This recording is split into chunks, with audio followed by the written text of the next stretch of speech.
தினம்தோறும் விளக்கேற்ற நல்ல எண்ணெய் இதயம் நல்லெண்ணெய். நீதிமன்றத்தினுடைய தலைமை நீதிபதி அவர்கள் தாக்குதல் மிக வன்மையாக கண்டிக்கத்தக்கது. இது பண்டைய காலங்களில் இருக்கக்கூடிய அடிமை காலங்களில் இருக்கக்கூடிய இந்தியாவை காட்டுகின்ற விதமாக இருக்கிறது. அதுவும் குறிப்பாக ஆங்கிலேயருடைய ஆட்சியில அடிமை ஆட்சியில் இருக்கக்கூடிய காட்சியை தான் நாங்கள் பார்த்துக் கொண்டிருக்கிறோம். இந்த கொடுமையை உடனடியாக தடுத்து நிறுத்தப்பட வேண்டும். அவர்கள் மீது வழக்குகள் பதிவு செய்ய வேண்டும். அவர்கள் மீது நடவடிக்கை எடுக்க வேண்டும். ஆனால் இந்த அரசாங்கம், மத்தியிலே இருக்கக்கூடிய அரசாங்கம் எந்த விதமான நடவடிக்கையும் எடுக்காமல் இருக்கின்றார்கள். இது மிகவும் கண்டிக்கத்தக்கது. இதுவே மோடி அவர்களுக்கு ஏற்பட்டிருந்தால் இன்றைய தினம் தூக்கு தண்டனை தந்திருப்பார்கள், அவர்களை தூக்கிலே போட்டிருப்பார்கள். ஆனால் இன்றைய தினம் உச்ச நீதிமன்றத்தினுடைய தலைமை நீதிபதிக்கு ஏற்பட்ட இந்த தலைக்குனிவு இந்த நாட்டினுடைய தலைக்குனிவு என்று சொல்ல வேண்டும். ஆகவே உடனடியாக இந்த அரசாங்கம் அவர்கள் மீது சரியான நடவடிக்கை எடுக்க வேண்டும் என்று கேட்டுக்கொள்கின்றேன்.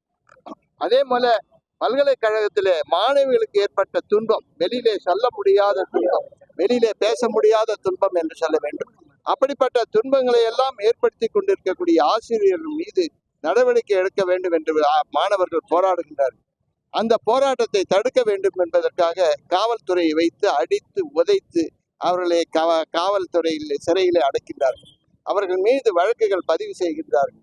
நாங்கள் கேட்பதெல்லாம் உடனடியாக அந்த குற்றத்தை செய்தவர்கள், அதாவது இந்த பாலியல் சீண்டலை செய்த அந்த ஆசிரியர்கள் மீது உடனடியாக நடவடிக்கை எடுக்க வேண்டும். அவர்களை பணியில இருந்து நீக்கம் செய்ய வேண்டும். இரண்டாவது, அந்த வழக்குகள், அந்த மாணவர்கள் மீது செய்யப்பட்ட வழக்குகளை உடனடியாக வாபஸ் பெற வேண்டும். இதுதான் எங்களுடைய கோரிக்கை. இவற்றை நடவடிக்கை எடுக்கவில்லை என்று சொன்னால் நாங்கள் அனைவரும் ஒன்றாக சேர்ந்து இந்த அனைத்து எங்களுடைய எதிர்கட்சிகளுடைய கூட்டணி சார்பாக நிச்சயமாக ஒரு பெரிய போராட்டத்தை, அதுவும் குறிப்பாக பல்கலைக்கழகத்திலே உள்ளே நுழையக்கூடிய ஒரு போராட்டத்தை நாங்கள் நடத்துவோம் என்று கூற வேண்டும்.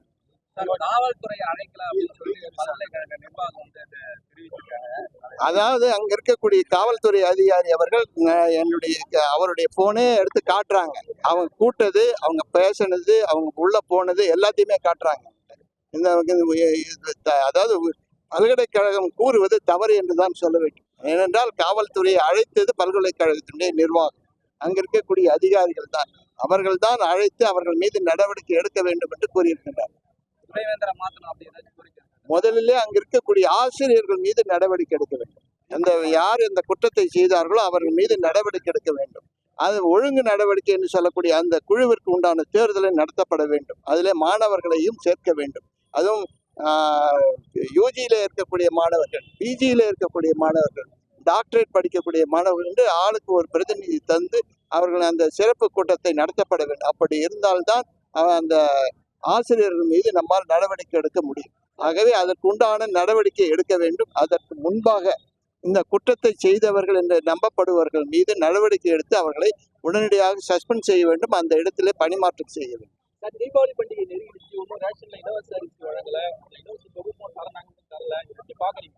அதாவது நான் முதலமைச்சர் என்ன சொன்னாரு, 10ஆம் தேதி வந்துடும் சொல்லியிருந்தாரு. நானும் 10ஆம் தேதி வரையும் பார்த்துருந்தேன். 10 போயிடுச்சு, 11 வந்துடுச்சு. அவர் இந்த மாசம் 10ஆம் தேதி சொன்னாரா, அடுத்த மாசம் 10ஆம் தேதி சொன்னாரான்னு தெரியல. அவரை தான் கேட்கணும். நீங்க எந்த 10ஆம் தேதி நீங்க சொன்னீங்க, ஏன் இன்னும் போடல அப்படின்னு நீங்க கேளுங்க. கேட்டாதான் அவருக்கு தெரியும். இல்லைன்னா அவர் என்ன நினைச்சுப்பாரு, நான் சொல்லிட்டுனே போட்டுட்டாங்களே, போடலையா இன்னும் அப்படின்னு கேட்கக்கூடிய ஒரு முதலமைச்சர் தான் நம்ம பாக்குறோம். அமைச்சருக்கும் சட்டமன்ற இடையே ஒரு மாதிரி நடக்கல, கொலை செய்தியா மாறி. அதாவது அங்க இருக்கக்கூடிய ஆளுங்கட்சி சார்ந்த உறுப்பினர் கூறுவது முற்றிலும் உண்மை.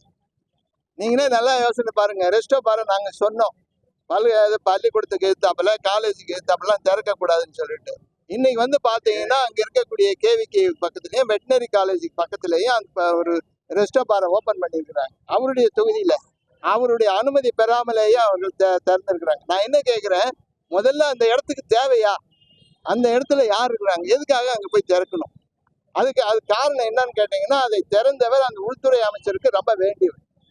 அதனால்தான் அந்த அறிக்கையை கொடுக்குறாரு. அது மட்டும் இல்லை, அந்த சட்டமன்ற உறுப்பினர் கேட்க கூட இல்லை. அது நியாயமே கிடையாது. அப்ப என்ன சொல்றாரு அவருக்கு அமைச்சர் கொடுக்கலன்னு சொல்றாரு. தாழ்த்தப்பட்ட சமுதாயத்தை கேவலப்படுத்துவதுதான் அந்த பிஜேபியுடைய நடைமுறை. அதுதான் அவங்க செய்துட்டு இருக்காங்க. தாழ்த்தப்பட்டவங்க யாரா இருந்தாலும் சரி, அது இந்த இவங்களா இருந்தா சந்திர பிரியங்காவா இருந்தாலும் சரி, சாய் சரவணா இருந்தாலும் சரி, யாரா இருந்தாலும் சரி, அவங்க வேலையே தாழ்த்தப்பட்டவர்களை பார்த்தா உதச்சி மெதிக்கிறது தான் அவங்களுடைய வேலை. இதுதான் அந்த அடிப்படை. இன்னைக்கு சாய் சரவணன் நடந்தது தான் அடுத்தவங்க வரும், அடுத்ததுதான் ராஜவேலுக்கு வரும், அடுத்ததுதான் அந்த இவங்களுக்கு வரும். காரைக்காலில் இருக்கவங்க பார்த்தாச்சு, இன்னும் இருக்கிறது 2 பேர் தான். அந்த 2 பேருக்கு எப்ப வேணாலும் நடக்கலாம், எந்த நேரத்திலையும் நடக்கலாம். அதனால இது தாழ்த்தப்பட்டவர்களுக்கு எதிரான முழுமையான அவர்களை ஒதுக்குகின்ற அரசாங்கம், அதுவும் குறிப்பாக ரங்கசாமி அவர்கள் தாழ்த்தப்பட்டவர்களுக்கு எதிராக இருக்கின்றார்கள் என்பதுதான் உண்மை. இதைத்தான் நாங்கள் எடுத்து சொல்ல வேண்டும். இதுதான் நாங்கள் பல இடத்துல சொன்னோம். இன்னைக்கு ஆளுங்கட்சியை சார்ந்த, அதுவும் குறிப்பாக அமைச்சராக இருந்த ஒருவருக்கு வெளியில வந்ததுக்கு அப்புறம் தன்னுடைய உண்மையை சொல்றாருன்னு சொன்னா அதுல 100க்கு 100 உண்மை இருக்குதுன்னு தான் அர்த்தம்.